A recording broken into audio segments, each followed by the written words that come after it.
On the subject of bodily fluids, Chris Knox wasn't afraid of them. When he arrived in Auckland in 1978, he gave the city a rude awakening.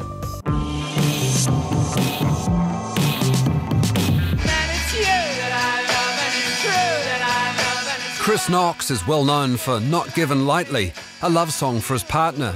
But in his early days, he hadn't been quite so nice. 2 events led him to becoming one of New Zealand music's most spectacular frontmen. 1, seeing the Sex Pistols perform Anarchy in the UK on television, and 2, seeing Split Enz in concert. Seeing Phil Judd stalking the front of the stage back then in, I don't know, 73 or whatever, was terrifying. And I wanted to have that sort of effect. In 1977, Chris Knox formed The Enemy, a frightening punk band. The Enemy were fearsome. I didn't know what I'd stumbled into. It was quite scary. I mean, it was loud and powerful. Chris Knox's presence, you know, I was ready to bolt for the door if he came down to the audience. I can remember The Enemy played at our high school dance, and I can remember thinking, you know, that Chris Knox is one of the most terrifying people I'd ever seen, you know, and when he was playing, they actually got pulled off after 2 songs by the high school principal. But Dunedin wasn't big enough for The Enemy, and in 1978 they made the trip north to Auckland. It was really weird once we did get to Auckland because there was a punk scene, whereas in Dunedin it was just people who went to punk gigs.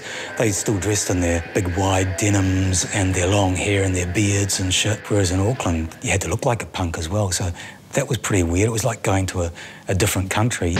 Really don't believe I'm gonna die! At their first gig in Auckland, The Enemy's audience were hardcore punks who were suspicious of this southern band, dressed like hippies. And there were all these boot boys there, and they were just looking at them and going, we're going to beat the crap out of you. Play your songs, and then we're going to destroy you afterwards.